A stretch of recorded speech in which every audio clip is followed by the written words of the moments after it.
Bonjour à toutes et tous. Merci d'être avec nous dans cet endroit magnifique pour traiter de ce sujet très important et très compliqué que nous allons essayer de traiter de la façon la plus complète et la moins technique possible. Donc je m'appelle Lionel Fontanier, je suis membre du Cercle des économistes. Je vais présenter dans un instant mes deux autres panélistes. Mais avant cela, je voudrais insister sur le fait que lors de la préparation de cette séquence, de cette table ronde, j'ai dit aux organisateurs qu'il y a une chose à laquelle j'étais vraiment très attaché, c'était la parité sur les tables rondes. Et donc, c'est un succès complet. Il se trouve malheureusement qu'il y a des aléas dans l'organisation d'événements. Et donc, la personne qui nous manque aujourd'hui, et vous l'avez vu sur le programme, Sylvie Berman a eu un petit accident, sans trop de gravité on espère. On souhaite qu'elle se rétablisse très vite, mais en tout cas, elle n'a pas pu être avec nous. C'est la raison pour laquelle mon vœu initial s'est trouvé complètement contrarié, même si la parité n'aurait pas été complète. Voilà. Donc cette mise au point étant faite, pour éviter des commentaires ultérieurs sur les tables rondes animées par Lionel Fontanier, je suis ravi d'avoir avec moi Pascal Boniface, donc, qui est géopolitologue, qui est directeur de l'IRIS et qui a publié de très nombreux ouvrages, de très nombreux articles, et puis aussi des posts, etc., sur toutes les questions qui ont trait aux relations internationales, le désarmement, le nucléaire, la politique étrangère, et j'en oublie probablement, et qui est un spécialiste de la géopolitique du sport, donc c'est pas si courant, et donc c'est un point dont on reparlera dans la suite de cette table ronde. Et puis le deuxième intervenant est Angelos Delivorias, donc, qui est analyste des politiques au Parlement européen. Et il est auteur d'une note dont je recommande chaudement la lecture, qui parle vraiment du sujet qui nous intéresse aujourd'hui, qui s'appelle EU Sanctions on Russia, Overview, Impact and Challenges. Donc ça se trouve sur le site du Parlement européen. Donc c'est ce qu'on appelle un briefing en français du Parlement européen qui a été publié en mars 2023. Et donc juste avant, Angelos me disait que ça a été mis à jour hier avec un nouveau titre. Donc vous trouverez probablement les deux si le site est bien fait. Ça s'appelle, là je vais vous le dire en français, donc 18 mois plus tard, où en sommes-nous ? Voilà, donc je recommande chaudement la lecture de tout ça en sortant de cette salle. Alors, avant de donner la parole à mes deux panélistes et d'échanger avec eux, on m'a demandé d'introduire le sujet dont nous parlons aujourd'hui. Donc, la question, c'est l'impact des sanctions. Et cette question est revenue au cœur des débats économiques, des débats politiques, suite aux réponses, bien sûr, qui ont été données par beaucoup de pays à l'invasion de l'Ukraine. Alors bien sûr, les sanctions dont on parle aujourd'hui, les sanctions sur la Russie, sont, si on prend une perspective historique, parmi les plus larges, les plus profondes qui aient jamais été imposées à une puissance économique et militaire de la taille du pays sanctionné. Donc c'est en quelque sorte quelque chose de nouveau, pas complètement nouveau, mais en réalité c'est très très important. Alors la question qui se pose, et c'est le sujet d'aujourd'hui, c'est est-ce que c'est efficace ces sanctions ? Et les sanctions sont-elles un substitut à la guerre ? Est-ce que c'est d'une certaine façon ce que les militaires appelleraient une riposte graduée ? Ou au contraire, et ça serait beaucoup plus inquiétant, est-ce que c'est une étape vers la guerre ? Et donc, il y a un point historique que je vais faire, et donc mes deux panélistes me contradiront peut-être. C'est l'exemple historique des États-Unis qui avaient pris des restrictions commerciales sur le Japon pour décourager l'expansionnisme du Japon en Asie de l'Est vers 1940. Et donc décision qui, selon les historiens, a contribué à la décision japonaise d'attaquer Pearl Harbor en 1941, avec les conséquences que l'on sait par la suite. Donc les sanctions, ça ne marche pas toujours, et ça peut préparer des choses beaucoup plus graves éventuellement. Donc ça, c'est la perspective historique. Alors, Il y a donc autour de la table un économiste, il y a un spécialiste de géopolitique, il y a un spécialiste des deux. Et donc, évidemment, les économistes et les politistes ont une approche assez différente de ce qu'on appelle l'efficacité des sanctions. Pour un économiste comme moi, c'est assez simple. Une sanction est efficace si elle impose des dommages économiques aux pays visés. Pour les politistes, ça va être plus compliqué, mais on l'entendra tout à l'heure. La question, c'est de savoir, est-ce que l'objectif politique est atteint? Donc l'objectif politique, ça peut être par exemple d'affaiblir, de déstabiliser le régime en place dans le pays visé. Donc évidemment, je vais, moi, vous parler plutôt de la perspective économique dans cette introduction, mais ensuite on pourra parler des autres dimensions dans le débat. Alors la première question qui se pose, c'est de quoi parle-t-on quand on dit sanctions? Eh bien, au fond, c'est utile de se rapporter à une base de données que ceux qui sont intéressés dans la salle pourront trouver aisément sur Internet, qui s'appelle Global Sanctions Database, donc la base globale sur les sanctions, et qui comprend la liste complète de toutes les sanctions qui ont été prises sur la période qui commence en 1950 et qui va jusqu'à 2022. Et donc, on y trouve les sanctions commerciales, les sanctions financières, les sanctions sur les voyages, sur les armes. Et on trouve aussi quel est l'objet des sanctions, on en reparlera tout à l'heure. Changer la politique, déstabiliser le régime, je l'ai dit, résoudre les conflits territoriaux, prévenir le terrorisme, prévenir la guerre, restaurer les droits humains et, ça peut prêter quelquefois à sourire, mais promouvoir la démocratie. Souvent, on a pensé que les sanctions allaient promouvoir la démocratie. Alors, on mettra de l'ordre dans cette liste à l'après-vert tout à l'heure, mais je pense que c'est bien de garder en tête, avant de commencer, le caractère multiforme de ces sanctions et la multiplicité des objets qu'elles peuvent avoir. Alors, dans ce grand fatras, si on veut essayer de tirer une règle générale, et peut-être que je serai contredit tout à l'heure, c'est l'objet du débat, ce que l'on peut dire, c'est qu'il y a eu quand même un changement de nature au cours du temps dans ces sanctions. Ces sanctions, elles étaient au départ assez horizontales, c'est-à-dire elles touchaient de façon globale les économies visées ou les pays visés.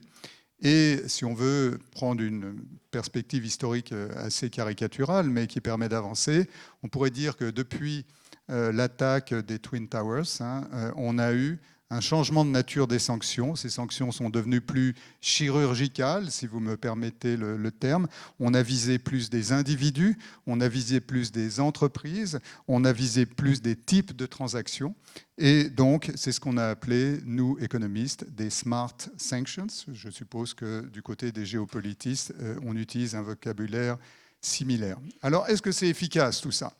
Eh bien, en moyenne, je dis bien en moyenne, parce que je vais dire des choses un peu différentes après, mais en moyenne, ce que voient les études économiques, rappelez-vous ce qu'on appelle l'efficacité, c'est juste, est-ce qu'on impose des dommages à l'économie qui est visée par les sanctions? Donc en moyenne, la réponse est oui, ça marche. On impose des dommages aux économies considérées. Ça ne veut pas dire que du point de vue du politiste, on va atteindre l'objectif, mais ça veut dire que du point de vue de l'économiste, on va effectivement imposer des dommages aux économies considérées. Alors bien sûr, ces économies peuvent adopter des contre-sanctions.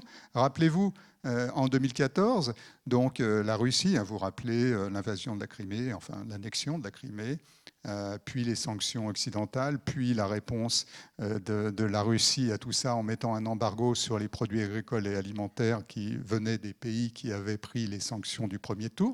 Donc ces contre-sanctions, eh bien elles font quoi? Eh bien elles vont infliger un dommage au pays effectivement, qui lui-même avait pris les sanctions dans le premier tour, mais elles vont aussi imposer un dommage aux économies qui ont pris ces contre-sanctions et imposer un dommage à la Russie. Et donc là, il y a un travail assez formidable qui a été fait en termes de détails, qui a regardé quel était l'impact sur l'économie russe des contre-sanctions dont j'ai parlé, c'est-à-dire l'embargo russe sur les produits agricoles et alimentaires. Et donc ce que l'on trouve à ce moment-là, enfin, quand je dis ce que l'on trouve, ce n'est pas moi du tout. C'est deux économistes qui s'appellent Evgeny Monesterenko et Julian Ince. Donc, ce qu'ils trouvent, c'est que les prix alimentaires en Russie, donc du fait de cette contre-offensive, d'une certaine façon, avait augmenté de 15%. Et donc, pour les pouvoirs d'achat des ménages, c'est quelque chose de très lourd. Et ça a duré très longtemps, c'est-à-dire l'augmentation des prix s'est perpétuée jusqu'à 2016, au moins. Donc, on voit bien que ça a des effets de long terme, c'est persistant. Et ça a conduit à un tiers de 2% d'inflation en plus en Russie, ce qui est quand même non négligeable. Et ça a fait perdre l'équivalent de 1,8% de PIB, de revenu national, à la Russie. Donc on voit bien que le dommage est là, même quand l'économie qui est sanctionnée essaye de répondre comme ça a été le cas. Alors, une fois qu'on a dit tout ça, ça c'est en moyenne. Qu'est-ce qui se passe? Il y a vraiment un dommage économique. Mais maintenant, les économistes se rapprochent d'une certaine façon de la plus grande finesse des travaux des politologues ou des gens qui font de la science politique d'une façon générale, en essayant d'avoir des évidences plus microéconomiques et de regarder aussi, au-delà du coût économique infligé, quelles sont les conséquences en termes de politique. Et je voudrais à ce sujet citer deux travaux formidables qui viennent d'être réalisés. Ils ne sont pas encore publiés, c'est ce qu'on appelle des documents de travail, des working papers, donc ils sont faciles à trouver sur Internet et ils permettent d'avancer vraiment dans la compréhension de ce qui se passe quand on est économiste et qu'on n'a pas toute la connaissance en sciences politiques. Donc, le premier travail a été fait par une jeune économiste russe, mais enfin qui est en post-doctorat à HEC à Lausanne, qui s'appelle Zamilia Nigmatulina. Et donc, ce qu'elle a fait, elle a regardé cette histoire de smart sanctions dont je parlais tout à l'heure, ces sanctions chirurgicales. Et donc, en réalité, dans le cas qui nous intéresse, après l'annexion de la Crimée, c'est l'élite russe qui a été visée. Et donc, de 2014 à 2020, comme on a touché avec ces sanctions américaines et autres l'élite russe, en réalité, l'élite russe a des actions, pour faire vite, a des parts dans le capital des entreprises russes.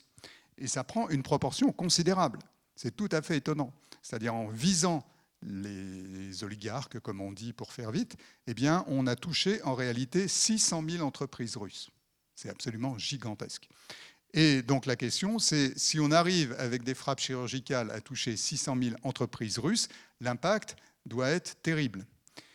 Et donc, elle a pris ce qu'on appelle les balance sheets, donc je ne trouverai pas le mot en français tout de suite, mais donc la comptabilité de ces entreprises, comme elle était russe, elle a pu avoir accès, et elle a regardé ce qui s'était passé. Et en fait, ce qui s'est passé, c'est que le pouvoir russe, via des subventions, via des marchés publics, etc., a compensé les entreprises qui étaient affectées par les sanctions occidentales, et non seulement à compenser, mais à surcompenser, de telle sorte qu'en moyenne, ces 600 000 entreprises ont amélioré leurs résultats grâce à la compensation des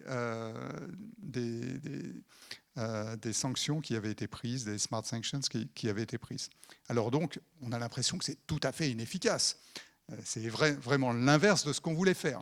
Et en réalité, un autre point de vue des économistes, qui est un point de vue plus qu'on appelle d'équilibre général, consiste à dire, oui, mais si on soutient avec de l'argent public des entreprises qui éventuellement ne sont pas toutes efficaces, ça a un coût quand même, ça a un coût pour le citoyen russe ordinaire. C'est-à-dire qu'il faut bien que quelqu'un paye à la fin. Et donc on peut calculer le coût de cette distorsion économique, de combien on réduit la richesse nationale russe, le PIB, le revenu russe, en faisant cela. Et l'ordre de grandeur qui a été trouvé par les calculs de cet économiste, c'est qu'en faisant cela, eh bien, d'un côté, on a enrichi ceux qu'on voulait punir d'une certaine façon, ou sanctionner en tout cas, et de l'autre côté, on a réduit le revenu russe de 1%. Donc 1%, ça peut paraître pas beaucoup, mais si on le donnait en milliards de roubles, évidemment, ça ferait beaucoup plus. Et puis je terminerai, pour ne pas être trop long, par un autre papier qui a été fait par Julian Inns, dont je parlais tout à l'heure. Donc ça, c'est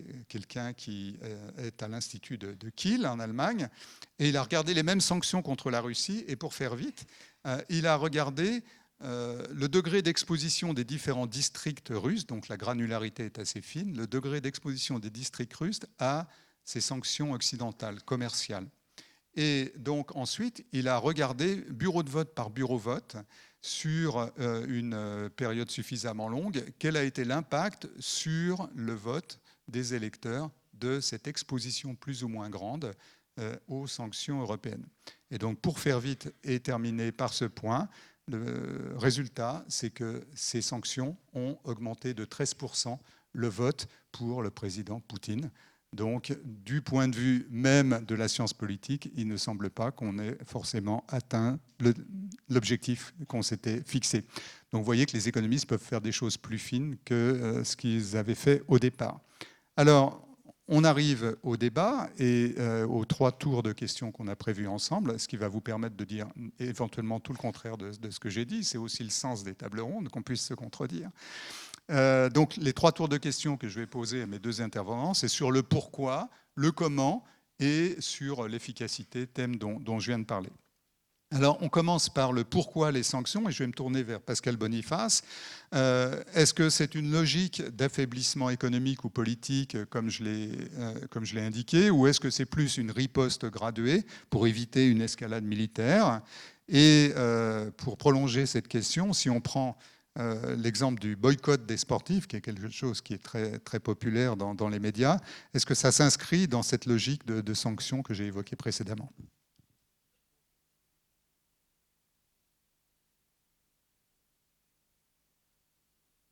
Merci. Bonjour à tous. Alors, à quoi servent, pourquoi prend-on des sanctions? La première raison, c'est pour faire plaisir à son opinion. C'est avant tout un message qu'on envoie à sa propre opinion. On n'est pas content d'un pays, mais on ne veut pas lui faire la guerre, parce que l'instrument militaire devient un petit peu compliqué.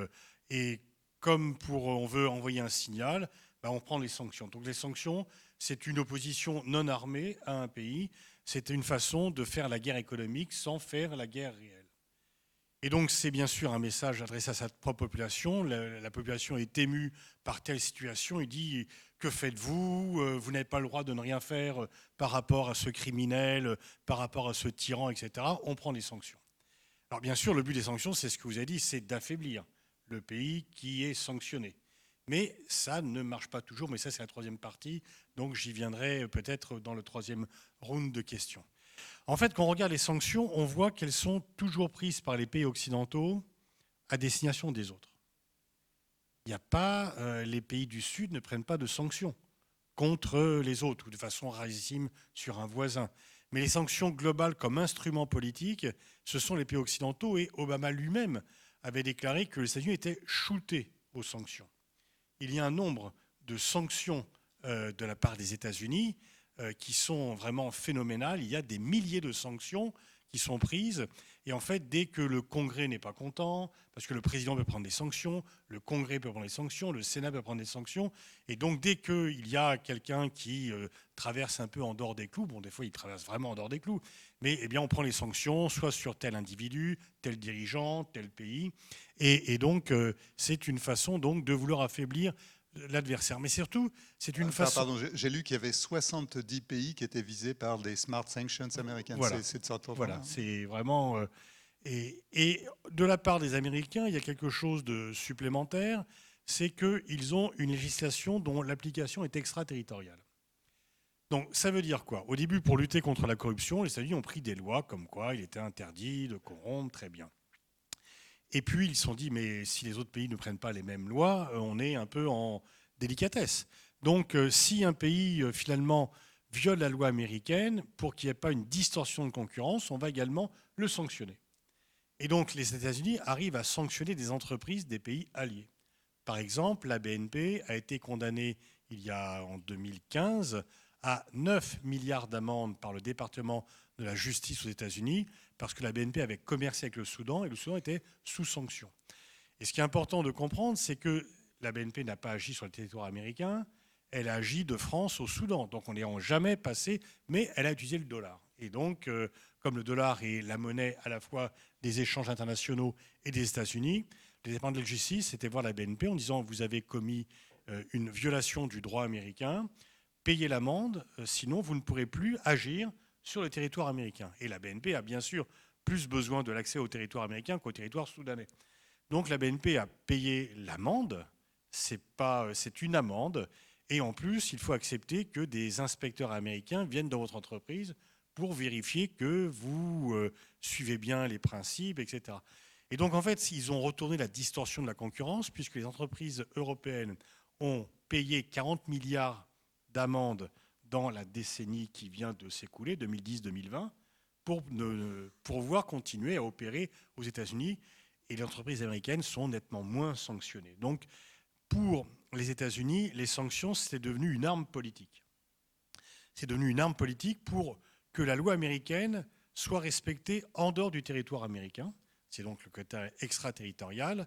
Et c'est relativement efficace puisque les pays se disent on ne peut pas, les sociétés disent on ne peut pas se priver du marché américain, donc on est obligé de payer. C'est une sorte. Bon. C'est ainsi qu'une société comme Alstom a été démembrée. On a un compatriote, Frédéric Pierucci, qui a été, mais vraiment littéralement jeté comme dans un cul de basse-fosse, dans une prison avec des gens assez peu aimables autour de lui, pour le faire craquer. Et effectivement, à force, Alstom a été vendu par appartement à General Electric. Donc c'est une façon de récupérer cela. Alors il y a donc l'efficacité effectivement politique de cela. Il y a les sanctions que l'on prend, par exemple, la Russie envahit l'Ukraine, on ne va pas faire la guerre à la Russie parce que la Russie a l'arme nucléaire, mais on ne peut pas ne rien faire parce que c'est une violation du droit international et que l'opinion demande à faire quelque chose, on prend des sanctions économiques. Vous avez parlé des sanctions et des contre-sanctions.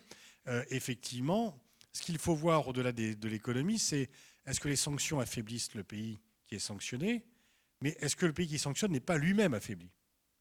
Et donc, dans le calcul de l'affaiblissement, il faut voir jusqu'où cela va. Et je n'ai pas les chiffres, mais j'ai le sentiment, vous allez peut-être me contredire ou conforter mon point de vue, les sanctions européennes à l'égard de la Russie ont durement frappé les pays européens parce que la Russie a pris des contre-sanctions et qu'on s'est privé d'un marché extrêmement important en Russie, notamment la filière porcine, la filière laitière, la filière a été interdites en Russie, qui ont développé leur propre production. Le problème des sanctions, c'est que le pays qui subit va soit les contourner, soit développer ses propres productions. Et en fait, dans l'efficacité, on en parlera tout à l'heure, donc je n'y reviendrai pas.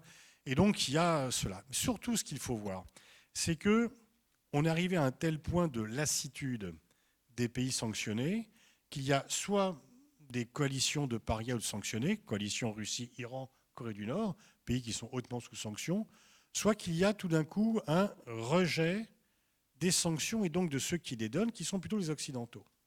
Et je pense que la politique de sanctions que les Occidentaux font a ceci comme inconvénient, c'est qu'elles sont occidentales et qu'elles ne sont pas globales. Et que du coup, ça crée une crispation dans les autres pays qui se disent pourquoi les Occidentaux décident à notre place de ce qui doit être fait. Et donc, c'est un peu en échelle, y compris les alliés des États-Unis, comme les Européens, comme le Japon, la Corée du Sud, disent au nom de quoi les États-Unis décrètent des sanctions contre nos entreprises. C'est en fait une façon d'attaquer la concurrence et de profiter. C'est une sorte d'impérialisme économique qui ne dit pas son nom.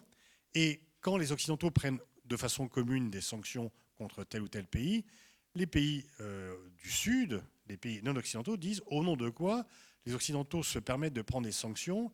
Ils disent que c'est pour défendre le droit international, mais en fait, ils le disent que lorsque leurs intérêts sont en jeu, quand le droit international est condamné ou violé par d'autres, ils ne font rien.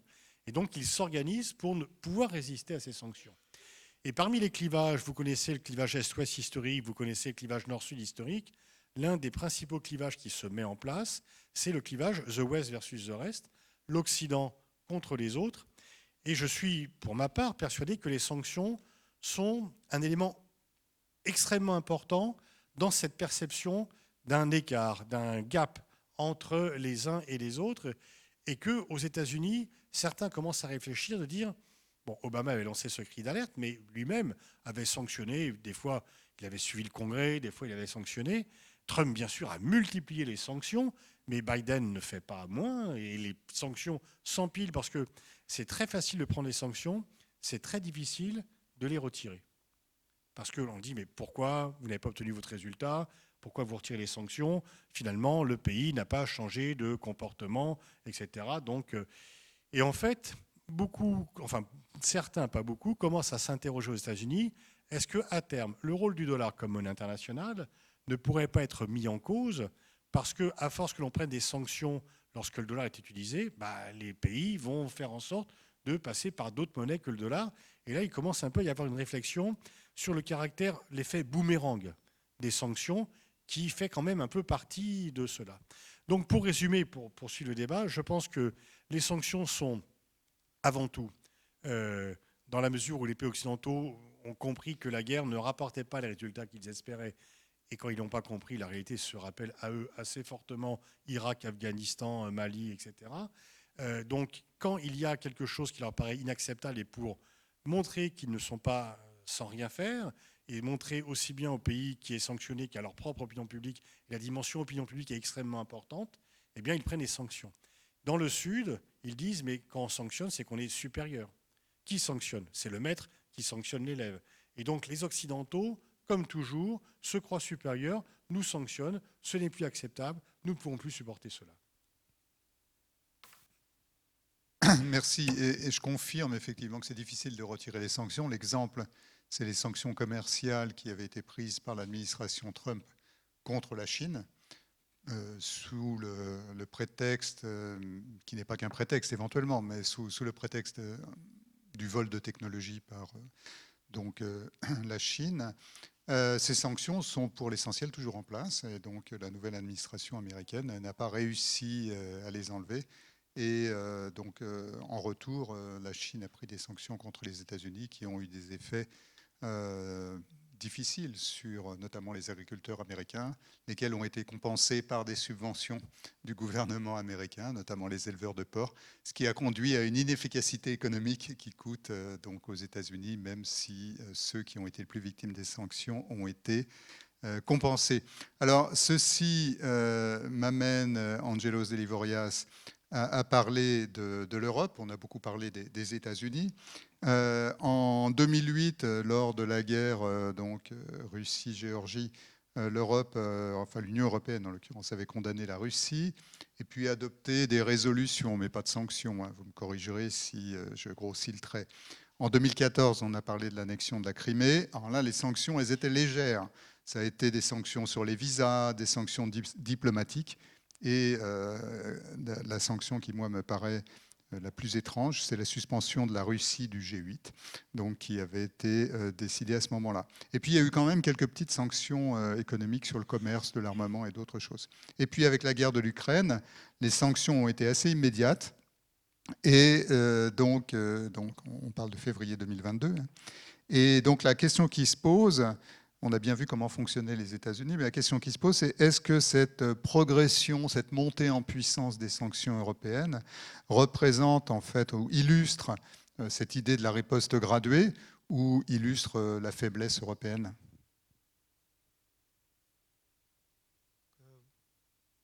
Bonjour. Non, ça ne marche pas.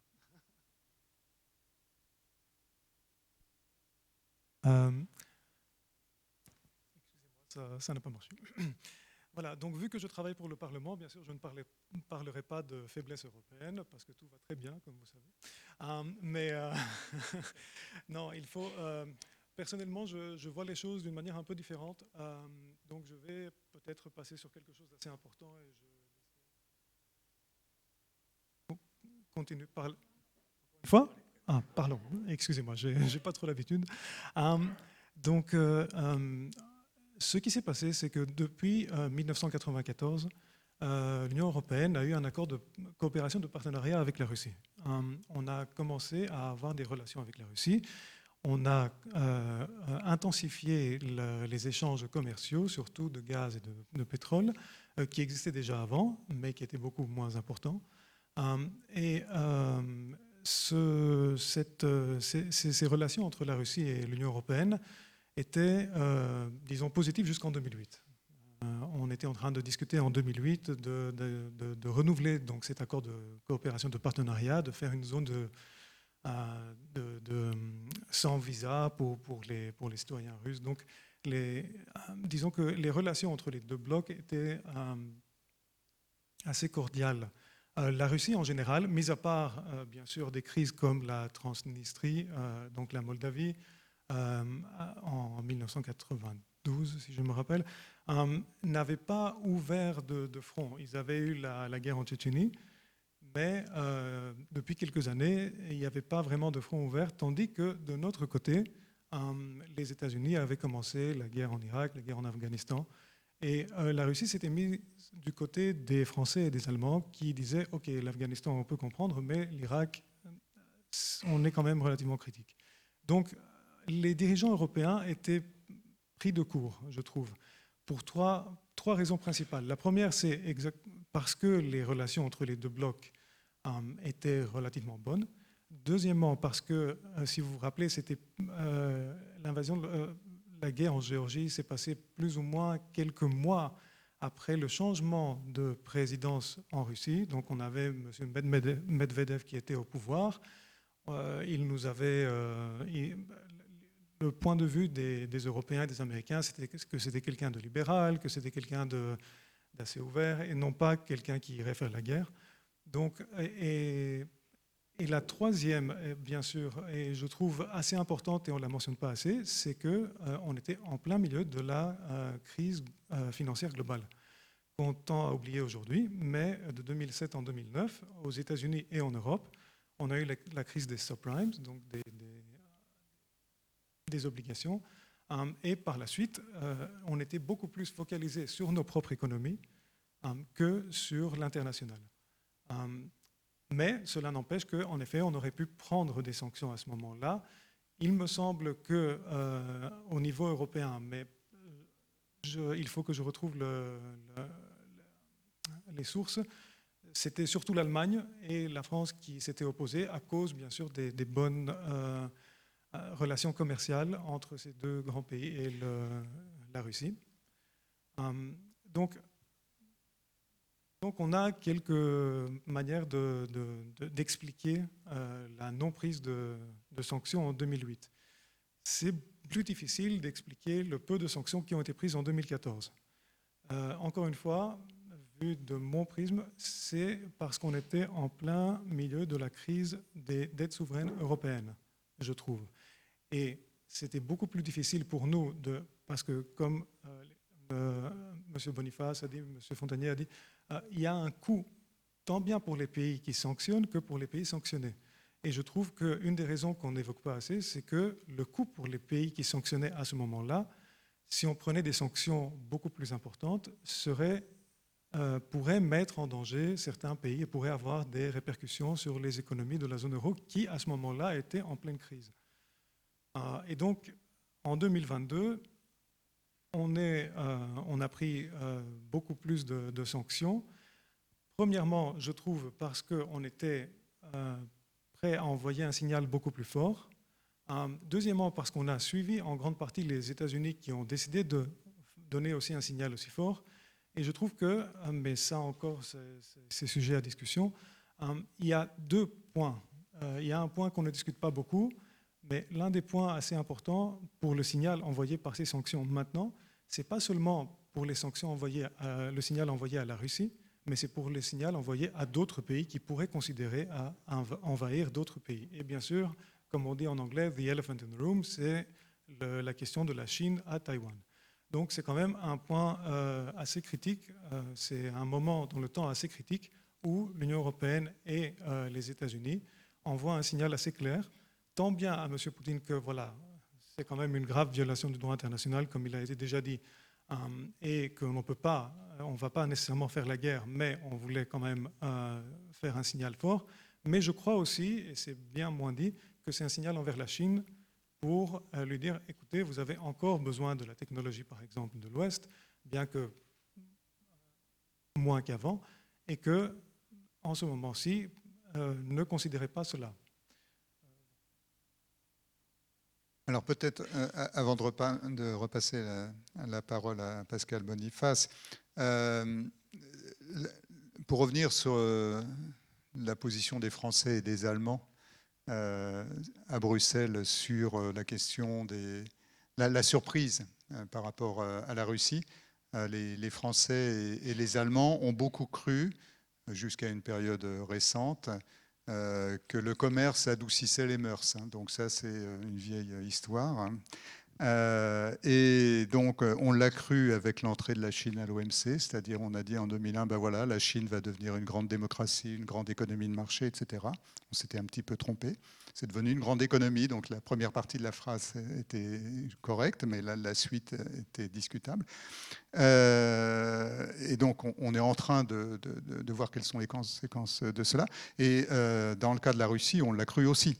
Et les Allemands l'ont cru très fort, c'est-à-dire les Allemands ont cru, avec le pipeline pour le gaz, etc., qu'on allait avoir durablement des relations pacifiées avec la Russie, qui allaient aller dans le sens de ce que vous dites, tout simplement parce que ce lien économique, le fait qu'on leur achetait beaucoup de gaz, donc pour eux c'était avantageux, pour nous c'était de l'énergie pas chère, enfin en Allemagne en tout cas. Donc tout ça allait pacifier les mœurs. Et d'un seul coup, un matin, on s'est réveillé, on s'est aperçu que le monde était plus compliqué qu'on ne le pensait. Et ça n'a pas été du tout, pas du tout compris. Enfin, les Américains, je crois, nous avaient un petit peu alertés sur tout ça.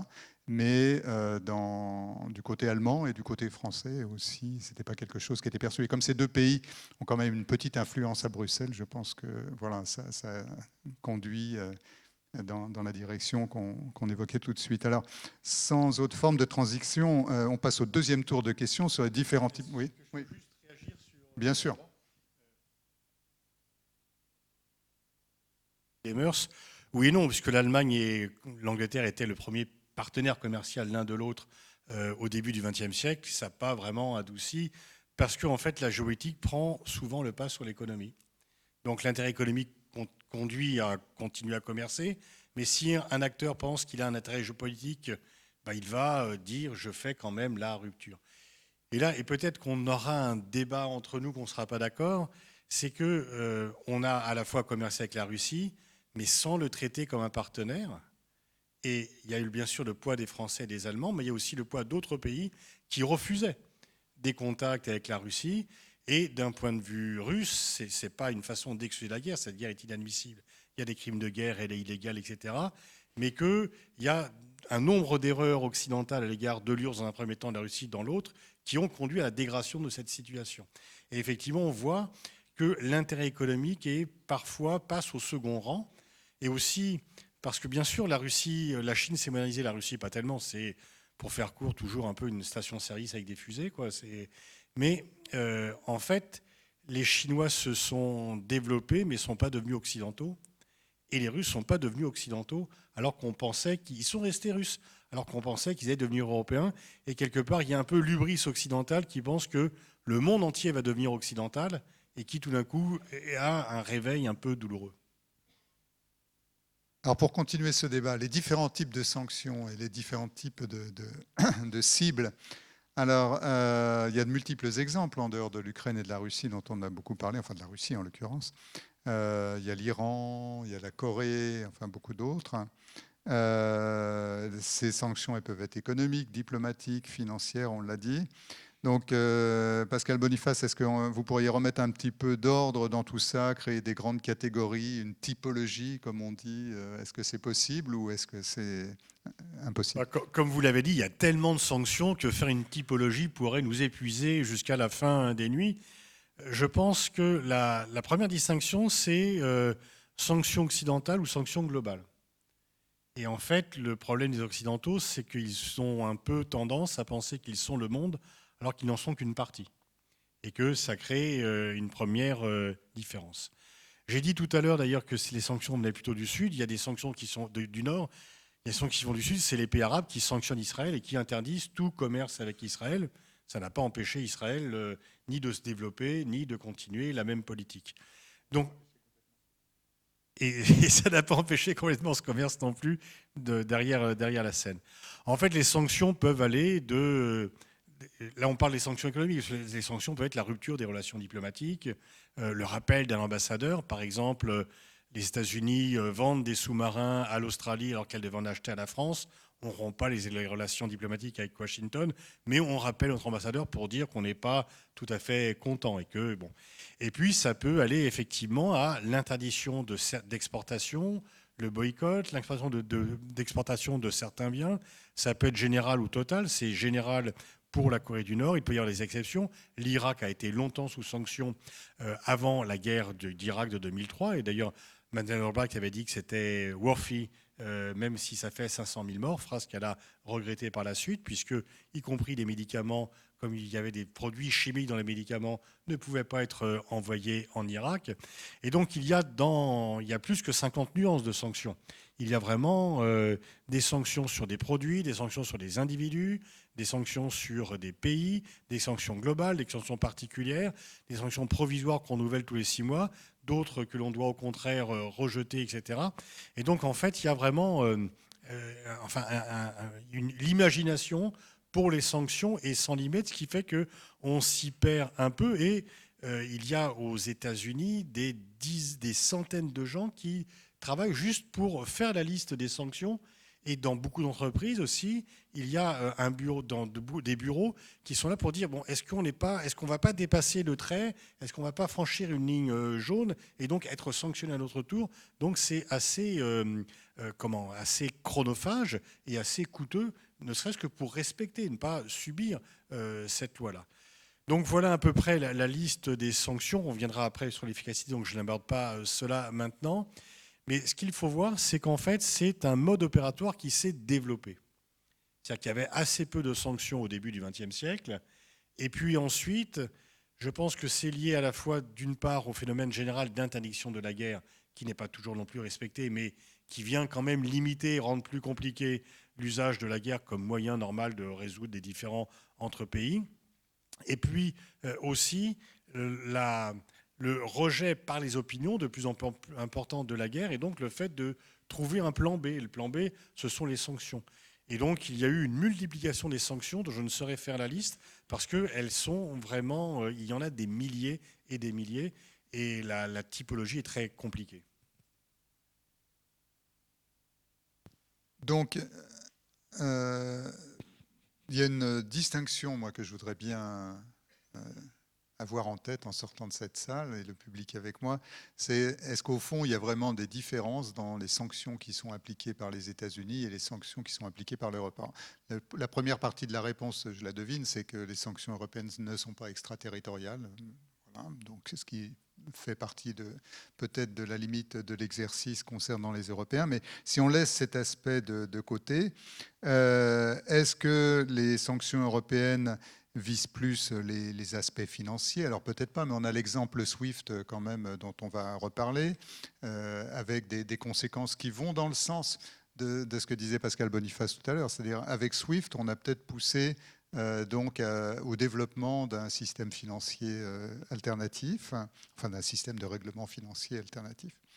Donc est-ce que les sanctions européennes sont plus dirigées contre les personnes, dirigées contre un certain type d'opérations financières, on va saisir le yacht d'un oligarque, etc. Donc est-ce que c'est des choses qui se font aussi aux États-Unis ou est-ce qu'au fond c'est exactement la même chose, mis à part l'extraterritorialité? Je tente à nouveau ma chance. Voilà. En général, en général, il y a quand même elles sont assez similaires. En effet, la grande divergence, c'est l'extraterritorialité.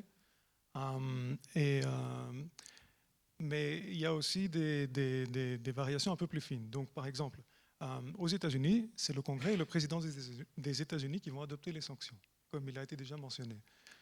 À l'Union européenne, pour adopter les sanctions, c'est le Conseil de l'Union européenne après proposition de la Commission. Mais le Conseil, il y a 27 pays membres dans le Conseil, ce qui fait que certains pays membres peuvent choisir, comme il a déjà été fait dans le passé, de retarder l'adoption des sanctions afin de pouvoir demander quelques concessions ou demander qu'une autre chose soit faite. C'est par exemple... C'est majorité qualifiée, majorité, comment ça marche? Non, c'est unanimité. Donc, unanimité, oui, voilà. Donc les 27 pays membres doivent accepter. Et la plupart des fois, c'est le cas, mais il y a quelquefois des pays qui, comme dirait la presse, tiennent les autres pays en otage. C'était par exemple, pour donner les exemples les plus récents, c'était Chypre en 2020, pour ce qui était des sanctions contre la Biélorussie.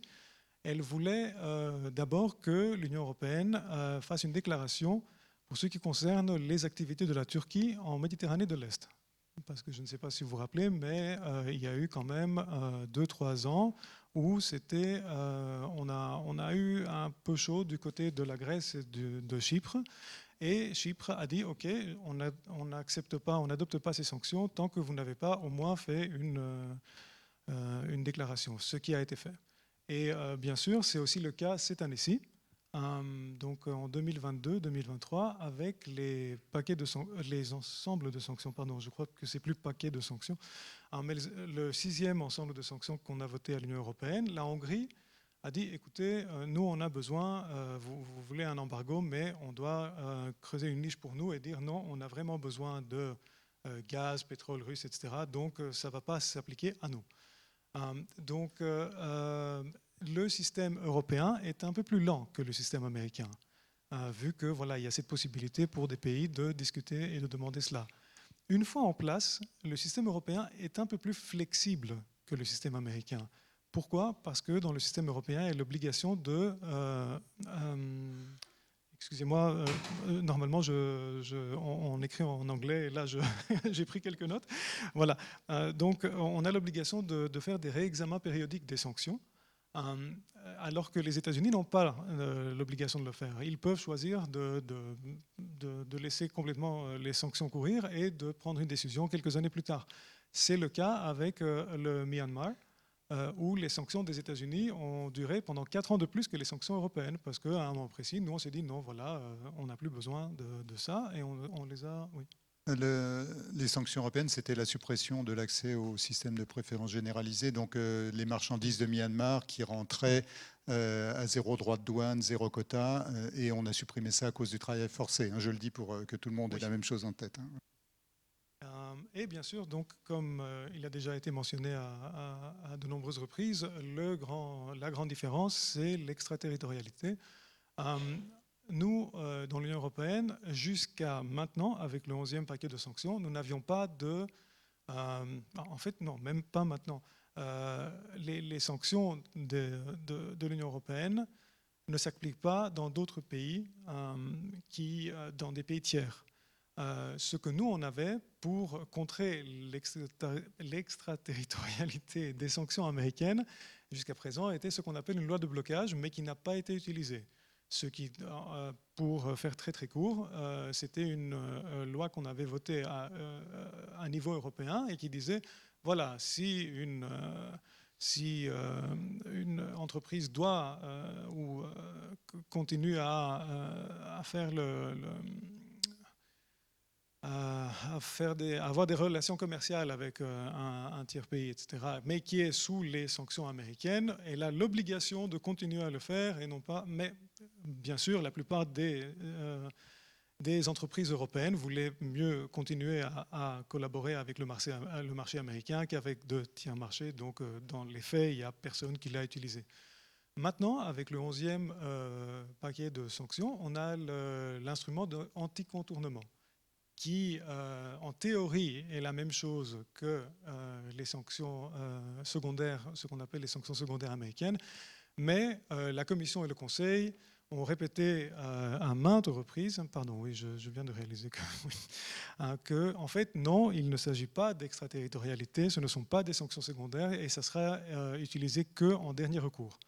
Donc ça, c'est vraiment la grande différence. Pour ce qui est maintenant des sanctions contre la Russie, parce que ça, c'était de manière générale, on peut voir que les sanctions avec la Russie, de manière européenne, les Européens, ils ont mis beaucoup plus de personnes dans les listes de sanctions et des compagnies que les Américains.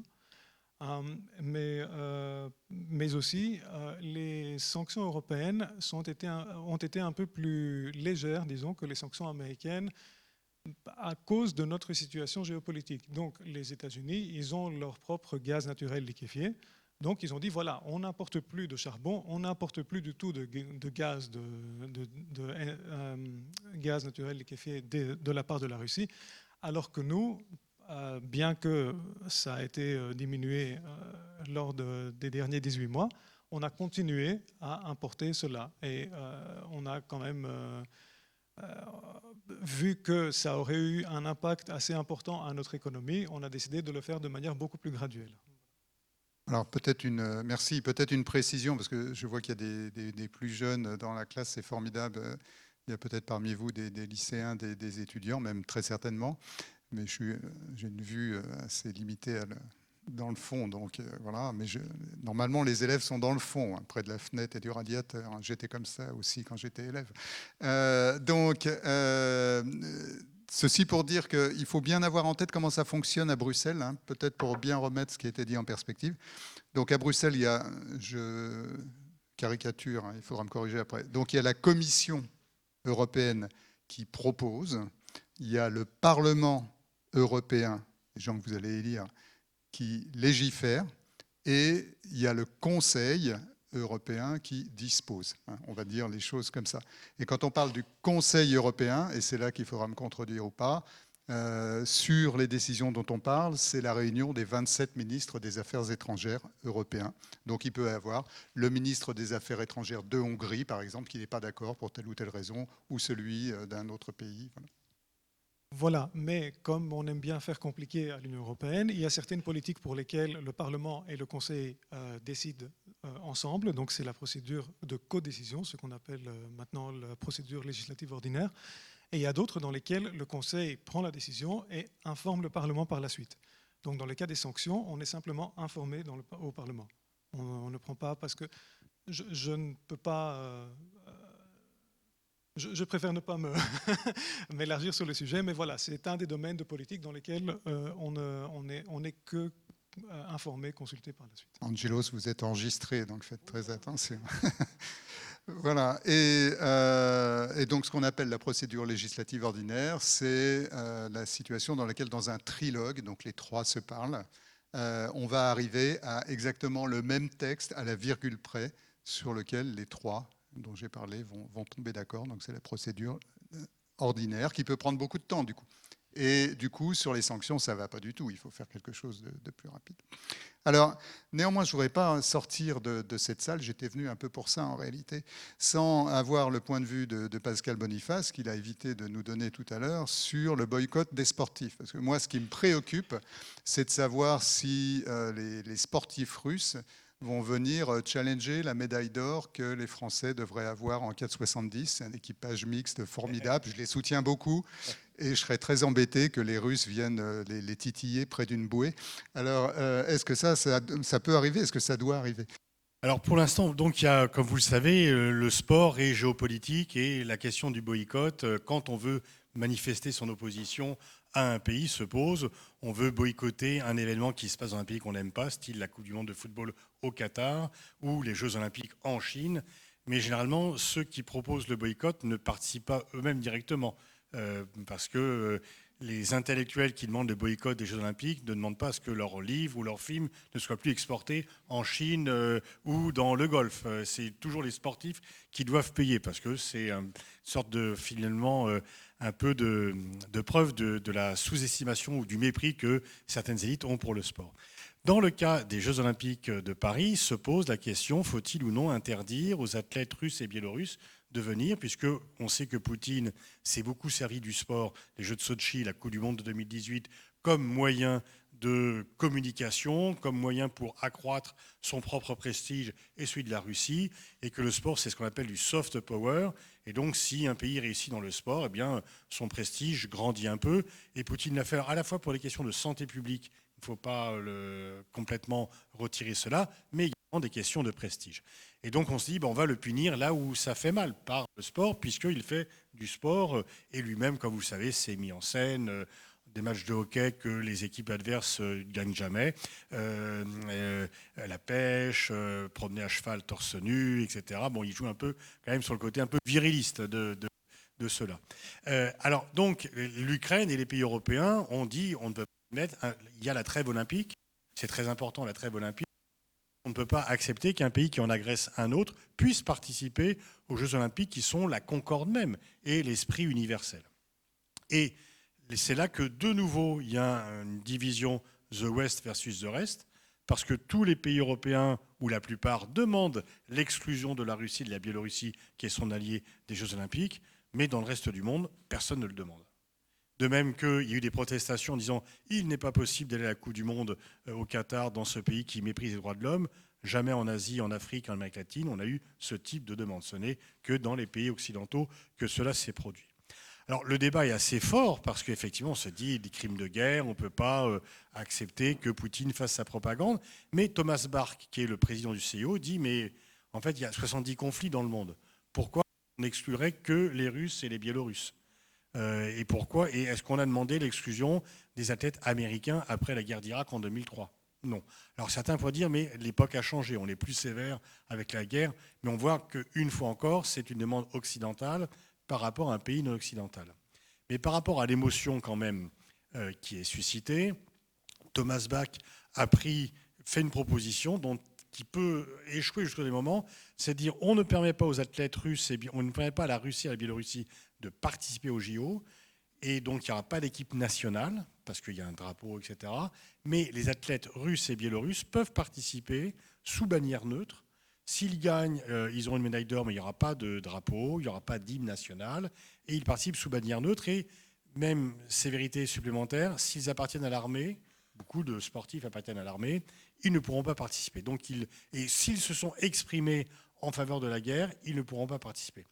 Longtemps, l'Ukraine a dit ce n'est pas assez, il faut qu'il n'y ait aucun Russe du tout. Et il y a une loi qui interdisait aux Ukrainiens de venir au JO s'il y avait un seul Russe. Là, ils ont changé la loi parce qu'ils ont vu qu'au niveau mondial, ça ne passait pas.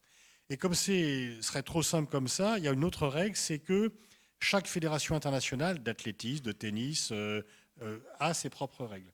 La Fédération internationale d'athlétisme a interdit aux Russes, quels qu'ils soient, de participer. Mais la Fédération de lutte gréco-romaine peut les accepter. Donc pour l'instant, c'est ça. Les Français sont le pays hôte, mais ce n'est pas eux qui décident. C'est le CIO qui décide. Et les fédérations internationales. Et donc là, on voit que de nouveau, le sport est la continuation de la géopolitique par d'autres moyens. Mais une fois encore, on voit aussi qu'il y a une demande occidentale. Et en 2005, il y a un souvenir qui sera moins douloureux en 2024 parce qu'on a enfin eu les Jeux. Mais on a voté en 2005 pour savoir à qui attribuer les Jeux de 2012. Il y avait face à face Paris, qui était un peu la capitale de la paix, et Londres, qui était la capitale de la guerre. C'est Londres qui a gagné, avec les voix des pays de l'Est qui ont voté pour Londres. Merci, je crois que j'ai compris. Donc il y aurait un 470 russe, mais sans drapeau sur la voile, près des bouées. Donc ce n'est pas gagné pour les Français. Voilà. Donc à suivre. Merci pour ces éclaircissements. Alors on arrive au troisième tour de questions. Il nous reste 7-8 minutes parce que je voudrais bien qu'on garde beaucoup de temps pour prendre les questions de la salle. C'est sur l'efficacité des sanctions, sur l'impact sur celui qui est pénalisé, l'impact sur celui qui est sanctionné, l'impact sur celui qui sanctionne, le contournement dont on a un petit peu parlé. Donc je commence par Angelos. Les sanctions européennes sont-elles efficaces ? Voilà, donc ça dépend du jour. Là, avant-hier, elles n'étaient pas efficaces suivant les Russes. Si on lit le Financial Times, il y a 3 semaines, oui, elles étaient efficaces. Pour être un peu plus précis, on a 2 manières de voir les sanctions. On a la manière des politiciens qui mettent un certain but et puis qui disent, voilà, on a réussi, on a arrivé à ce but ou pas. On a les économistes et on a d'autres chercheurs qui essaient de créer une typologie pour identifier si les sanctions sont efficaces ou pas. Et la plupart des recherches qui ont été menées, pour vraiment faire très très simple, jusqu'aux années 90, ils disaient non, ils ne sont pas efficaces. Par la suite, ils ont dit oui, ils sont efficaces sous certaines conditions et d'un certain point de vue. Et aujourd'hui, il y a certains chercheurs, donc je vais répéter malheureusement ce qui a déjà été dit, qui disent voilà, ça dépend, l'efficacité des sanctions dépend de certains points. Bien sûr, si on dit est-ce que la Russie a explosé économiquement? Non, ce n'est pas le cas. Est-ce que la Russie a arrêté la guerre? Non, ce n'est pas le cas. Alors si on avait commencé, on disait voilà, c'est ça nos 2 buts, non, elles ne sont pas encore, tout du moins, efficaces. Mais on doit voir chaque sanction, la considérer dans le cas spécifique dans lequel elle est appliquée. Donc, par exemple, des recherches ont été faites qui ont dit que une sanction est plus efficace si elle est faite contre un régime démocratique que contre un régime autoritaire. Parce que dans le régime démocratique, bien sûr, le gouvernement en place voudra être réélu, donc il va céder plus vite face aux sanctions. Dans un régime autoritaire comme celui en Russie, M. Poutine peut continuer à faire la guerre tant qu'il veut, tant que les gens lui disent « voilà, on peut continuer ». Et on a l'impression par moment que c'est ce qu'il a envie de faire, malgré le fait que les sanctions ont eu un impact économique depuis le début de l'année dernière. Une deuxième chose, un autre point dans lequel on doit vérifier, c'est quel est le coût pour le pays donc concerné. Mais aussi, comme il a déjà été évoqué, quel est le coût pour les pays qui sanctionnent. Donc, par exemple, le coût pour les pays européens est plus important que le coût pour les Américains concernant les sanctions en Russie, envers la Russie, parce que nos liens commerciaux étaient beaucoup plus étroits avec la Russie que les liens commerciaux des États-Unis avec la Russie. Bien sûr, depuis l'année dernière, on a des chiffres.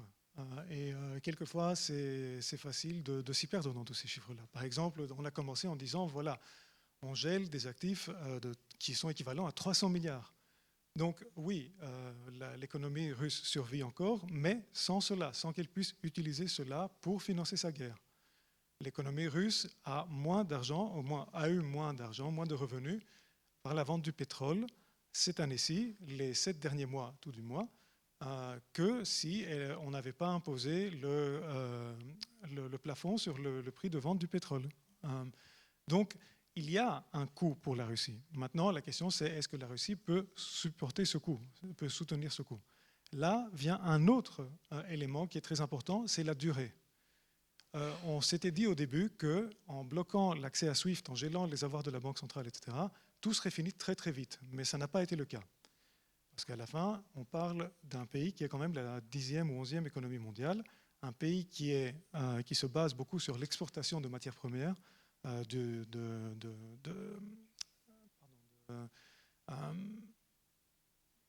ressources naturelles, mais aussi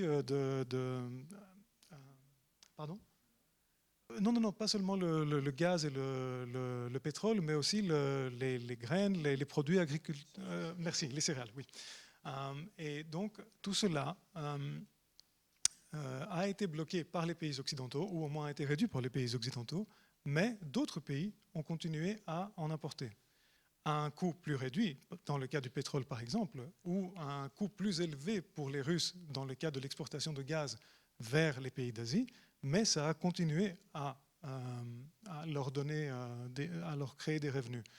Ce qui nous amène à un autre point qui est très très important, depuis les années 90-2000 et surtout maintenant, c'est comment est-ce qu'on impose des sanctions, ça a déjà été dit, dans un contexte de globalisation. Même si on a une déglobalisation depuis 2017-2018, on est quand même toujours assez intégré comme des économies. Et d'autres économies maintenant peuvent prendre le relais de ce que nous on faisait auparavant. Donc là, on a vu que l'Inde et surtout la Chine, mais aussi les pays d'Asie centrale et certains autres pays, ont augmenté leurs importations là où nous, on a réduit les nôtres à un moindre revenu, à un plus grand coût pour les Russes, mais ils ont compensé. Donc c'est toujours important de voir quelle est l'efficacité des sanctions si, à la fin, comme il a été déjà dit, c'est des sanctions imposées par l'Ouest et non pas par the rest. Et voilà. Voilà, donc Pascal Boniface va pouvoir embrayer rapidement. Alors les sanctions, en fait le problème c'est qu'on les prend rapidement parce qu'il y a une demande très pressante de l'opinion. On n'a pas le temps d'étudier leur effet, à la fois sur le pays qui est sanctionné, mais sur nous-mêmes. Par exemple, Zelensky est venu devant le Parlement français demander aux entreprises françaises de quitter le plus vite possible la Russie, sauf être accusé de participer aux crimes de guerre de la Russie. Donc les entreprises, Renault par exemple, est parti. Zelensky avait visé spécifiquement Renault. Et Renault est parti, il y avait 2,5 milliards d'investissements, ça a été vendu 1 rouble à un oligarque russe. Donc ça n'a en rien affaibli la Russie, ça l'a plutôt renforcé et ça a affaibli la France. Donc il y a parfois pas assez de réflexion à long terme du coup les sanctions. Si les sanctions sont globales du type l'Afrique du Sud mène une politique d'apartheid, personne n'est d'accord avec, plus personne n'est d'accord avec, ils sont obligés de céder. Et De Klerk, le président sud-africain, dit ça ne va pas tenir, je suis obligé de libérer Mandela et de passer un accord parce que ce sont des sanctions globales et on ne peut pas être isolé du reste du monde. Pour une dictature, c'est la population qui souffre, mais pas les dirigeants. Kim Jong-un ne souffre pas des sanctions, elle ne le porte pas personnellement, il peut avoir et ses actrices et son cognac XO, etc. Rien ne lui manque. Par contre, les Nord-Coréens sont un peu embêtés. Mais on ne peut pas non plus avoir un commerce normal avec la Corée du Nord. Il y a des sanctions qui peuvent fonctionner. Généralement, elles ne marchent pas. On parlait de SWIFT. Moi, j'ai reçu des responsables, enfin des responsables de SWIFT, pas des responsables. En fait, ils disent, bon voilà, on a sanctionné la Russie, mais c'est nous qui allons être sanctionnés, puisque la Chine et la Russie développent leur propre programme d'échange interbancaire, et on avait un monopole de fait sur les échanges interbancaires, monopole qui va être ébréché du fait de ces sanctions. Il y a des sanctions qui, à mon avis, peuvent marcher. C'est les sanctions que la CEDEAO, le groupe des pays d'Afrique de l'Ouest, a pris contre le Niger. Parce que le Niger est un petit pays enclavé et que le poids du Nigeria et des autres pays, là, les militaires nigériens ont du mal à payer les soldes. Et donc là, quand une junte militaire a du mal à payer les soldes des militaires, ça peut quand même porter atteinte. Et donc, en fait, je crois que il y a ce réflexe des sanctions fait qu'on évite un peu une réflexion vraiment pointue sur leur effet et qu'il y a un côté un peu trop systématique pour qu'elles puissent être réellement judicieuses. Il y a un effet boomerang dont on n'a pas suffisamment en compte. Et donc, il faudrait certainement avoir le temps de dire, et ce n'est pas un temps énorme, ce n'est pas un an, mais dire, bon, voyons voir quel va être l'effet. Pour l'anecdote, par exemple, on a pris des sanctions après l'annexion de la Crimée. Du coup, les Russes ont interdit l'exportation de produits agricoles français. Et ils ont développé une production agricole qu'ils n'avaient pas, notamment dans le lait, la filière porcine. Et par exemple, j'étais juste après 2018 au Forum de Valda, il y a un type qui est venu et dit « Les sanctions, c'est génial. Merci les Occidentaux, parce qu'on a développé une production de fromage, on n'avait pas de fromage. On en mangeait des fromages italiens, français. Maintenant, nous exportons des fromages. Je tiens, alors c'est de la propagande, bien sûr, c'est arrangé. Je tiens à remercier les Occidentaux de nous avoir sanctionnés. Et d'ailleurs, disait-il, c'est grâce à nous que la France a gagné la Coupe du Monde de football, parce qu'ils mangeaient nos fromages russes. Et sinon, bien sûr, ils n'auraient pas gagné. Donc là, on voit un peu aussi l'effet boomerang que les sanctions peuvent avoir. On va peut-être un mot de plus. Oui, non, si je peux simplement fermer sur le fait qu'on a discuté des sanctions, mais ce qui est intéressant, c'est aussi de voir la manière dont l'économie russe va changer. Parce que ce qui est sûr, c'est qu'à cause de la guerre, mais aussi à cause des sanctions, l'économie russe est en train de changer. Et on a par exemple eu l'exemple des entreprises qui ont été vendues à 1 rouble et ne sont pas nécessairement vendues aux oligarques existants. Elles vont peut-être être vendues, selon des chercheurs, à des gens qui sont proches de Poutine, ce qui va créer une nouvelle génération, disons, d'oligarques ou de gens proches du système et qui risque de le renforcer. Le prix élevé et le fait de ne pas avoir tous les revenus qu'ils voulaient ont fait que maintenant la Russie est une économie de guerre dans laquelle ils ont donné vraiment beaucoup d'importance à la production de composants pour la guerre, mais au détriment d'autres secteurs de l'activité. Et c'est pour ça qu'on dit que dans le long terme, oui, les sanctions auront un impact qu'on ne peut pas encore quantifier, mais le long terme, on espérerait que la guerre soit finie avant et qu'on n'ait pas à attendre, je ne sais pas, 10 ou 15 ans, qui est la moyenne pendant laquelle les sanctions sont en vigueur contre les pays. Voilà. Et comme disait John Menarkens, à long terme, nous serons tous morts. Donc, sur cette note optimiste, mais pourtant réaliste, je vais donc prendre les questions dans la salle. Donc, je pense qu'un micro va circuler. On a une vingtaine de minutes, donc nous avons le temps de prendre des questions, d'y répondre. Donc, vous manifestez, vous dites qui vous êtes. Voilà. C'est pareil, les remarques sont bienvenues également.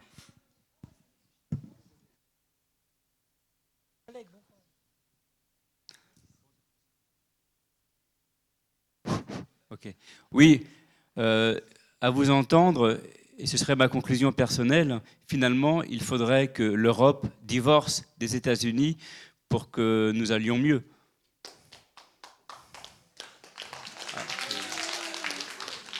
Nous ne sommes pas mariés. Nous ne sommes pas mariés, donc il est difficile de divorcer. Non, mais par contre, là où je pense qu'on peut vous rejoindre, il faudrait rééquilibrer.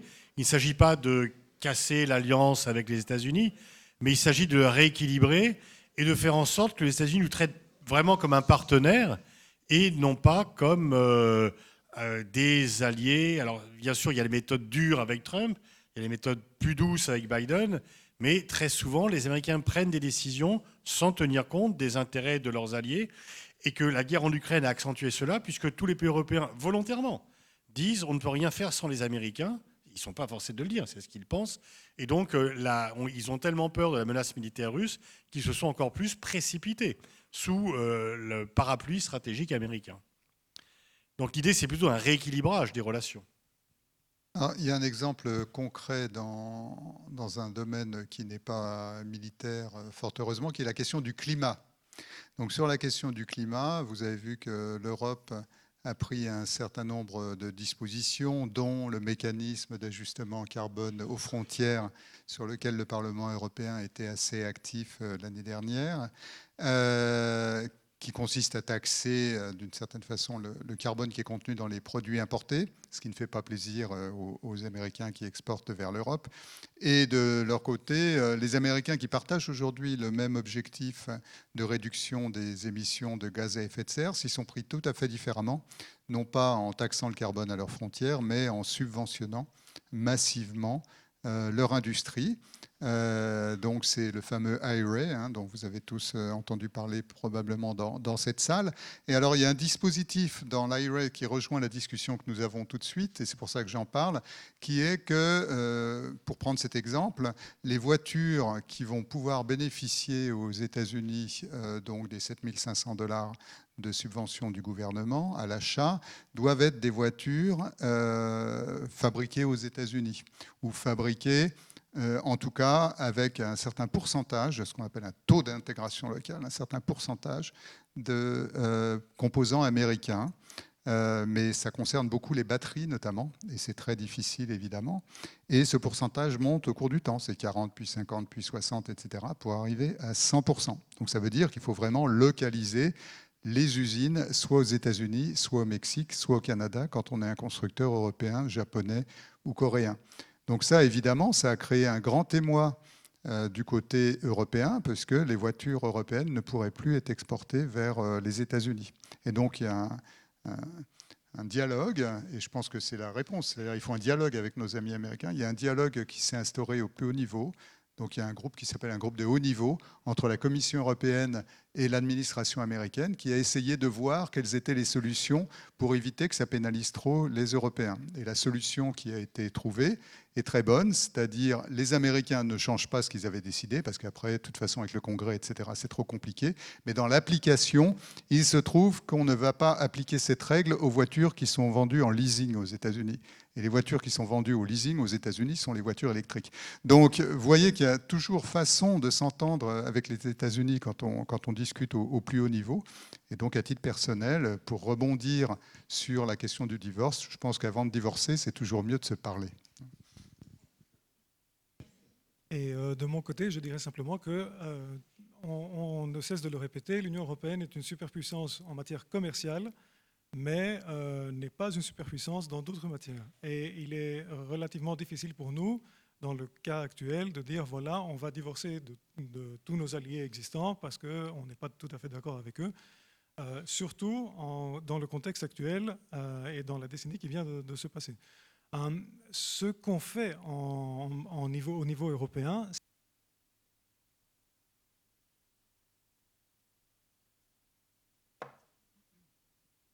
pardon, je porte malchance au micro aujourd'hui. Donc de renforcer nos liens commerciaux avec nos partenaires existants, tant bien et aussi de renforcer nos liens non commerciaux avec ceux avec lesquels on peut s'entendre, comme par exemple les pays d'Amérique latine, etc. Donc là, on est en train de renforcer.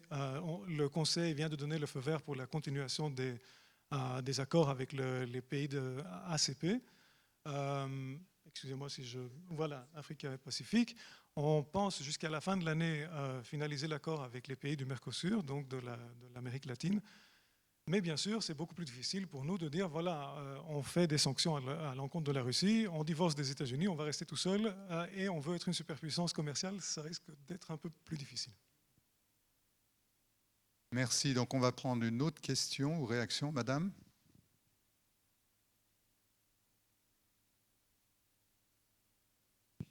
Merci. Du coup, je me posais une question. Au début de la conférence, on parlait des sanctions économiques et pourquoi est-ce qu'elles sont mises en place. On a notamment évoqué le fait qu'il n'y a pas que ceux qui sont sanctionnés qui sont touchés par les sanctions, mais au final, est-ce que l'Europe n'aurait-elle pas plus peur que la Russie d'infliger des sanctions à la Russie?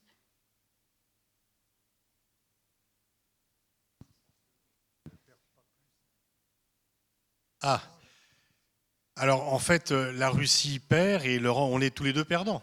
Parce que quand l'Allemagne voit son modèle économique complètement remis en cause, puisque le modèle économique allemand, c'était du gaz bon marché pour des produits industriels très énergétivores. La France, c'est plutôt son modèle stratégique qui est remis en cause. Mais donc, effectivement, on sanctionne, mais il y a cet effet boomerang, on paye à prix important. Moi, je pense que ce qui va plus affaiblir l'économie russe, c'est l'exode.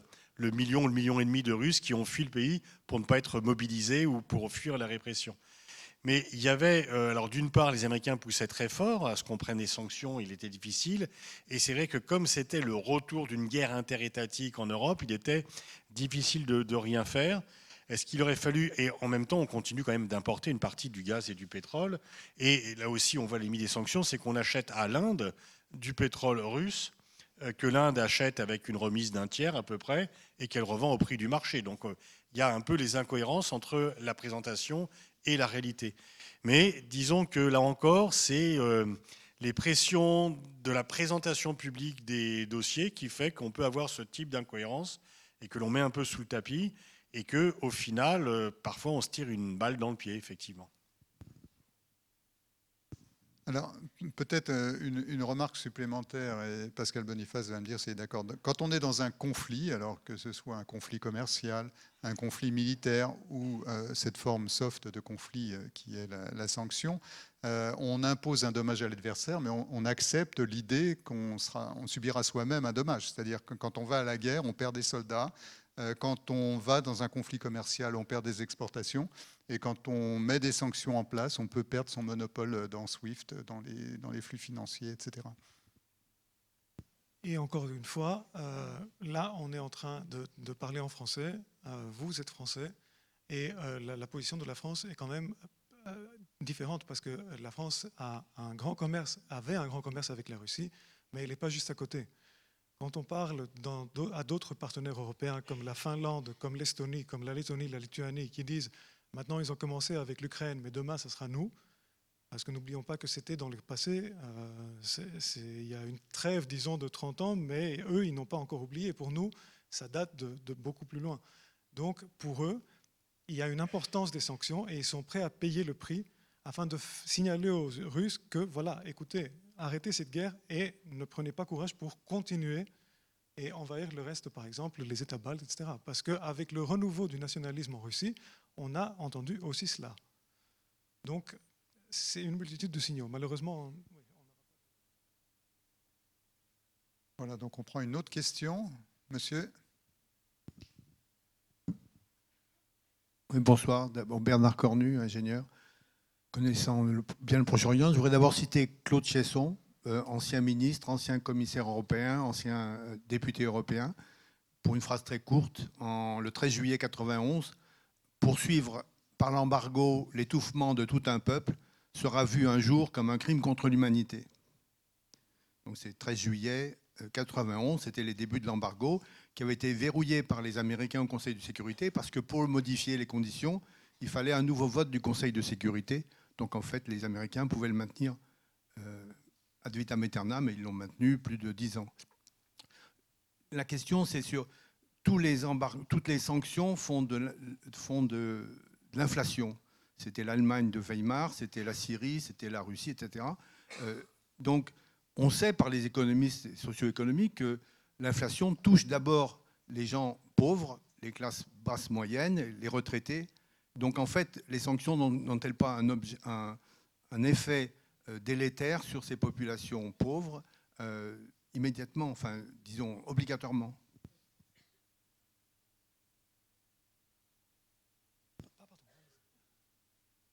Oui, dans le cas de l'Irak, c'était clair, c'est qu'on a estimé à 500 000 morts, et notamment femmes et enfants, le nombre de morts en Irak du fait des sanctions instigées par les Américains et suivies par le reste du monde. Dans le cas de la Russie, bien sûr, les oligarques... En fait, là, c'est peut-être pour une fois une sorte de morale, parce que les oligarques sont ceux qui ont payé le plus lourd prix aux sanctions, et personne n'ira pleurer sur leur sort, parce que le moins qu'on puisse dire, c'est que la base de leur fortune n'est pas tout à fait légale. Et la population russe souffre effectivement des sanctions, mais comme vous l'avez dit, il était difficile de rester sans rien faire par rapport à cela. Donc comment faire pour que les sanctions n'atteignent pas la population?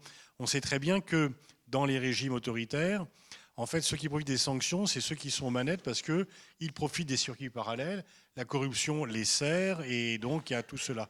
Une fois encore, il faudrait regarder. Je ne pense pas qu'on puisse avoir une réponse globale que des sanctions ou jamais de sanctions. C'est vraiment du cas par cas. Et moi, je vous rejoins parfaitement, et je rejoins Claude Chesson pour dire que ce qui s'est passé en Irak après la guerre du Golfe est quelque chose qui était tout à fait inadmissible et qui peut s'apparenter à un crime contre l'humanité, un crime de guerre, mais que ce n'est pas pour autant que ce jeu a été fait en Irak, et que c'est pas parce que c'est ce type d'abus qu'il faut dire plus jamais on aura recours aux sanctions. Je pense qu'il faut cibler un peu à chaque fois. Et il ne faut pas aussi oublier que maintenant, surtout en Russie, les sanctions de l'Ouest sont utilisées pour tout expliquer. Ah, tout ce qui se passe, c'est la faute de l'Ouest qui vous a imposé des sanctions. Mais il ne faut pas oublier que, malheureusement, on l'oublie, que dans la décennie qui a précédé les sanctions, l'économie russe ne battait pas très fort déjà. Il y a eu la crise en 2008-2009 à cause de la baisse du prix du pétrole. Et à ce moment-là, les pauvres dont on parle, les classes moyennes, etc., elles ont déjà souffert. Et le gouvernement, à l'époque, n'a pas pris nécessairement les mesures pour pouvoir remédier à ça. Pendant le Covid, ils ont souffert. Et ce n'était pas à cause des sanctions de l'Ouest, c'est sûr, et je suis d'accord avec vous, qu'elles ont un impact sur les pauvres, et ça a été aussi le cas dans d'autres cas, en Irak, mais aussi au Venezuela, par exemple. Et c'est pour ça qu'il y a un débat qui doit être fait sur les sanctions. Mais c'est pour ça qu'à l'Union européenne, on essaie de faire ce qu'on appelle les frappes chirurgicales. On essaie de ne pas imposer des sanctions à tout le monde. Bien sûr, il y a une distorsion qui se crée. Malheureusement, c'est le cas, et malheureusement, il y a des gens qui souffrent. Et je crois qu'on devrait apprendre par ce qui se passe en ce moment pour, dans le futur, quand on imposera des sanctions, le faire d'une autre manière afin que ces gens ne souffrent pas. Merci. Donc, une autre question, réaction? Oui, monsieur? Merci. Je suis de l'île de Jersey, juste à côté de la Normandie. Et là, nous avons bloqué les actifs des oligarches. Je voudrais savoir, parce que je crois que les oligarches, ils ont toujours les avions privés, le grand bateau, etc. etc. Est-ce qu'ils sont efficaces? Viser les oligarches comme ça, les individuels, est-ce que ça, c'est efficace? Je ne sais pas. Je sens que vous avez la réponse. Non, mais oui, on les a quand même tapés. Regardez, Abramovich, il a quand même dû vendre son club de Chelsea. Une partie de ses avoirs ont été confisqués. Alors, certains gardent, parce que si vous êtes à Chypre, c'est plus difficile de venir vous confisquer quelque chose. Beaucoup sont venus à Dubaï, et bon, il y a des moyens. Une fois encore, on n'a pas raflé tout l'argent des oligarques, mais ils peuvent plus profiter d'une partie de leurs biens en France, en Suisse. En Suisse, non, si, ils ont suivi les Suisses quand même, les sanctions, aux États-Unis, etc. Donc, ça a quand même été pour les oligarques quelque chose de coûteux, et une grande partie de leur fortune a fondu. Alors, on ne va pas faire une quête pour eux, ils n'ont pas tout perdu, mais ils ont quand même été frappés au portefeuille.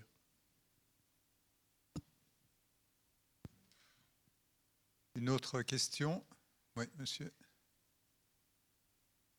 Quand on parle des sanctions économiques appliquées à un pays, il y a un exemple qui me vient en tête, c'est Cuba. Ça fait des décennies qu'il y a des sanctions économiques contre Cuba, appliquées par les États-Unis. Dans un premier temps, le Cuba a été soutenu par l'URSS sur le plan économique. Depuis l'effondrement de l'URSS, c'est vrai que l'économie cubaine s'est complètement étiolée. La population manque de tout. Hein, c'est une économie de survie. Or, pour autant, le régime cubain n'a pas vacillé et est toujours en place. Alors, c'est quand même un contre-exemple de l'efficacité des sanctions économiques appliquées à un pays. Et c'est le peuple cubain qui souffre de toutes ces sanctions sans amélioration de leurs conditions de vie. Je suis d'accord avec vous. Et c'est aussi le cas au Venezuela. Parce qu'au début, on s'est dit, voilà, il y a la popularité de Maduro qui va baisser. Ah, il y a quelque chose qui va se passer. Ah, peut-être Guaido va être le président. Mais ça n'a pas été le cas, malheureusement. Et qui a souffert à cause de ça, c'est le peuple. Malheureusement, comme je vous ai dit, dans de nombreux cas, nous, en tant qu'économistes, en tant que analystes de politique, on est en train d'évaluer les sanctions. Mais après, c'est aux politiques de prendre cette décision. Et Cuba, c'est un exemple assez spécial. Comme vous avez bien dit, vous, c'était grâce ou à cause de l'URSS. La situation maintenant est critique. Avec le Covid, c'était critique. En tant qu'Union européenne, si je me rappelle bien, on a eu quelques initiatives, mais c'est vrai que c'était peu, et le régime est toujours en place. Pour simplifier, mais excusez-moi de le simplifier comme ça, les sanctions sont une forme de guerre. Toutes les guerres ne sont pas gagnées. Ça ne veut pas dire qu'on va arrêter de faire la guerre demain.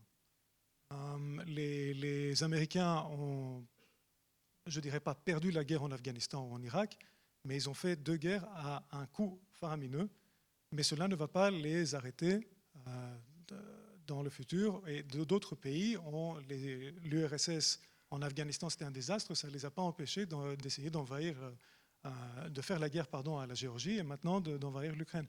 Donc les sanctions sont une forme de guerre, une guerre économique. Quelquefois, ça fonctionne. Comme on a essayé d'expliquer, ça dépend d'une multitude de facteurs. Dans ce cas-ci, ça n'a pas encore fonctionné. On a des indicateurs qui nous prouvent que ça va fonctionner dans le futur. La question, c'est combien de temps est-ce que cette situation va perdurer? Et malheureusement, on ne sait jamais avec la Russie. En 1989-1990, on ne pourrait pas dire que 2 années plus tard, on aurait vu tout ce qu'on aurait vu. Donc je ne peux pas vous dire aujourd'hui, non, je suis sûr, je continue à croire que grâce aux sanctions et grâce à la contre-offensive ukrainienne, tout va finir dans 6 mois. Mais le contre-exemple serait si on n'avait absolument rien fait en tant qu'Union européenne, si les États-Unis avaient fait leur truc à eux simplement, et nous, on n'avait pas suivi, est-ce que nous, on voudrait continuer à financer la machine de guerre russe pour une guerre qui se passe à nos portes? Est-ce que nous, on voudrait continuer à donner la possibilité à M. Poutine de faire la guerre demain à des pays membres de l'Union européenne avec l'argent qu'il a en nous vendant le gaz, etc. Donc c'était une décision qu'on a prise. Je ne sais pas si l'histoire prouvera que on avait raison, on avait tort, mais c'était une manière de faire la guerre. Et en effet, Cuba, Venezuela, d'autres, Iran par exemple, les sanctions n'ont pas nécessairement arrêté le régime à essayer de créer leur programme d'enrichissement de l'uranium. Mais dans quelques cas, ils réussissent, les sanctions réussissent. Et c'est pour ça que c'est une arme de choix, une arme qu'une superpuissance économique comme l'Union européenne a décidé qu'elle pouvait utiliser. Il y a un exemple de sanctions qui a réussi parce qu'elles étaient globales, c'est contre l'Iran pour son programme nucléaire. À partir du moment où la Russie et la Chine ont voté les sanctions avec les Occidentaux, les Iraniens ont dit on est dans l'impasse et le choix Rouhani a été élu pour se réconcilier avec les Occidentaux, pour dynamiser l'économie, parce que Rouhani s'est dit quel est le but de mon régime, c'est de dynamiser, d'avoir un pays plus fort. J'aurai un pays plus fort avec une bonne économie plutôt qu'avec l'arme nucléaire. Et donc, comme je dois abandonner le programme nucléaire ou le mettre sous contrôle plus que l'abandonner pour pouvoir dynamiser l'économie, mais c'est parce que la Chine et la Russie avaient accepté de sanctionner également l'Iran. On a trouvé un excellent accord le 14 juillet 2015 qui évite à la fois la menace d'un Iran ayant l'arme nucléaire et la menace d'une guerre pour éviter que l'Iran ait l'arme nucléaire. Et Trump est venu démolir tout ça et on vit encore sous cela. Bon, alors peut-être le mot de conclusion et de résumé de tout ce qu'on a dit. C'est pas toujours efficace, mais on ne connaît pas toujours, ou pas du tout le contrefactuel, c'est-à-dire qu'est-ce qui serait passé si on ne l'avait pas fait. Donc ça, c'est évidemment la difficulté de l'analyse. Mais ce qui ressort de la discussion que nous avons eue cet après-midi, il me semble, c'est que le monde a changé. Ça nous rappelle que le monde a changé. Et comme dans d'autres sujets, l'autre sujet auquel je pense, c'est évidemment la question du climat. On ne peut rien faire si les Occidentaux sont tout seuls autour de la table et essayent d'expliquer au monde comment il faut s'y prendre. Le monde a changé, on ne peut plus rien faire sans l'Inde, on ne peut plus rien faire sans la Chine et beaucoup d'autres pays. On ne peut plus rien faire sans les dirigeants africains ou latino-américains autour de la table. Et donc, il faut que nous en prenions conscience le plus vite possible. Mais ça vaut pour les sanctions, comme ça vaut pour d'autres sujets. C'est à ce prix, quand l'Occident aura pris conscience de cela et que les pays du Sud auront accepté que l'Occident prenne conscience de cela, que notre monde retrouvera, il me semble, une paix provisoire probablement, mais une paix plus grande qu'aujourd'hui, une situation moins conflictuelle qu'elle ne l'est aujourd'hui sur le plan géopolitique. On m'a demandé de terminer à 6h, il est 6h01. Mon style, c'est de terminer à l'heure. Donc, je vous remercie infiniment. Ce débat était passionnant.